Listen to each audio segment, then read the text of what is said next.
Or Bob Marley or something. Don't have one.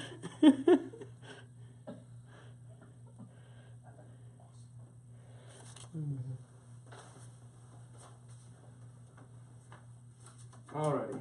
Good afternoon, everybody. My name is Christian, and I'm here to talk to you about the 3 primary benefits of legalizing marijuana.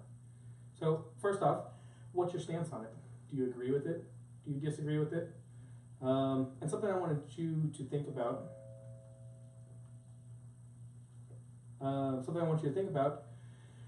During my speech is, what are your beliefs based on? Is it based on tradition? You've learned it growing up. Your dad always says, don't take it. Are they based off personal experience? Have you tried marijuana, had a bad experience, reaction to it? Or are they based off of education?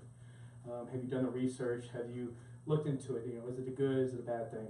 So, my first benefit that I'd like to discuss is the medical benefit.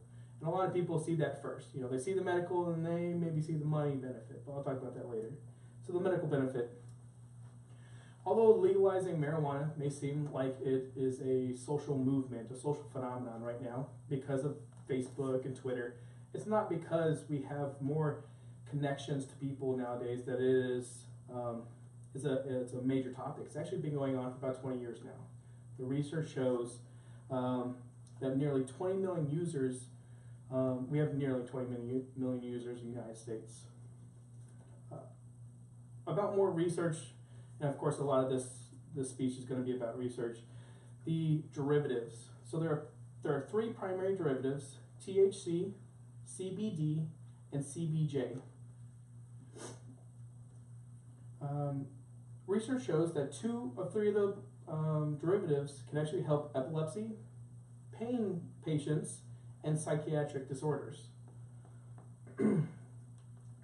So with helping pain patients, you have a decrease in dependency with opioids, synthetic opioids, and some of the natural stuff like cocaine and all. So you have a decrease there.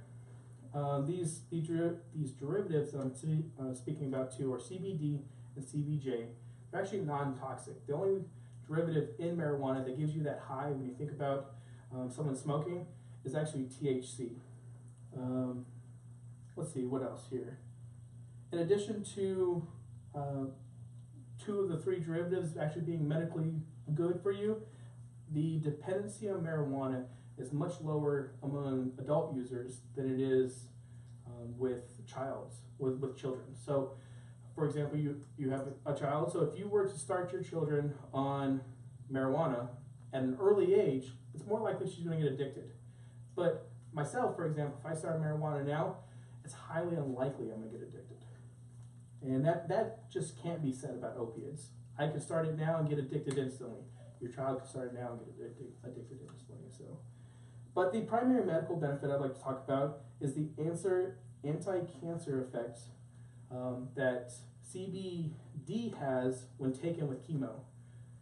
They've done some tests where they've coated cells in CBD and done chemo on those cells to see how it's going to affect it. It turns out CBD will actually heal those cells faster and leave less scarring. So let's say you have a cancer cell and a non-cancer cell. Well, chemo doesn't necessarily discriminate. So the cancer cell dies, but the non-cancer cell is corrupted. So CBD will actually coat that and help recover it. Well, I'm going to speed up this speech a little bit more, but let's talk about some other benefits. You have the judicial system. It turns out a lot of people in the prison system right now aren't there for marijuana, but there's a good chunk. So 1% of total prison population is there for only marijuana possession. Not marijuana using, not distributing, not selling to children or anything else, just for having it in their pocket. Maybe they're holding it for a friend, maybe they're using the friend's car and they got pulled over. So according to drugpolicy.org, there are 600,000 arrests every year for marijuana possession only. Can you think of a city that would resemble 600,000 people getting arrested every year? There's one 2 hours away from here, Atlanta. So let's imagine Atlanta gets arrested for a weekend to 7 days before they can hear a hearing, before they can hear a judge. That's a lot of people. And you think 600,000 out of 35 million that we have in the United States, not too much. But when you say, let's turn off the Atlanta for a weekend, it kind of sinks in. So according to ACLU, they state that there's $3.6 billion wasted every year. And when I say wasted, I mean people are getting arrested for marijuana possession or marijuana offenses, but not being charged with it, or they get charged with it and the charges are dropped. They find it was somebody else's, there's no fingerprints, whatever. That's a big thing to me, you know. We're wasting a ton of money trying to enforce these laws, but nothing's coming of it. We're not cracking huge, you know, distributors and stuff. No, we have other agencies for that.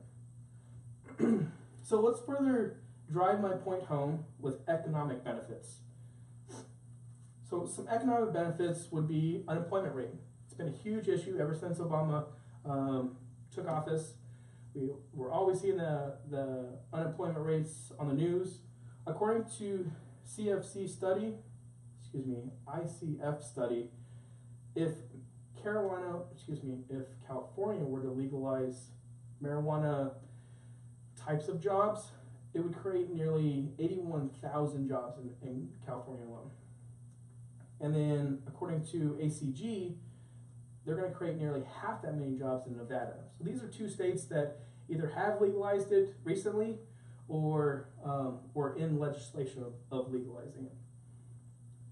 And then New Frontier. New Frontier is a big organization. They do a bunch of different studies. But according to them, 250,000 or 250,000 jobs can be created from legalizing marijuana. So let's talk about the dollar, because that's what really drives this world. Everybody knows, you know, I don't want a job that pays me less. So the dollar says that last year, Colorado collected $135 million in taxes. And that's not how much they charged, that's how much actually they received just from these transactions.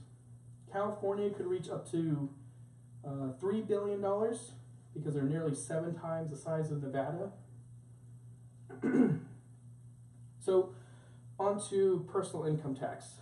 Personal income tax goes along with increasing the population's employment rate. We're going to have a big increase in that. I know this was a short brief, but my conclusion is that state legislation is going to continue on trying to legalize this, but they need results. Need people like Colorado, California, and Nevada to legalize it, test it out, see what happens. We'll learn from their mistakes. And that's really where the FDA lies, is, hey, you might have 20 years examples, but we've only legalized in the last couple of years.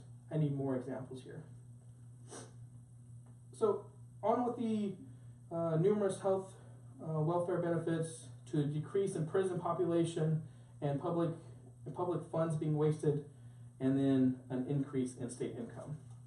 Those are the 3 reasons why I think we should legalize marijuana in the United States. I really appreciate you guys coming out tonight, or this afternoon, excuse me, and I will see you next week. Thanks.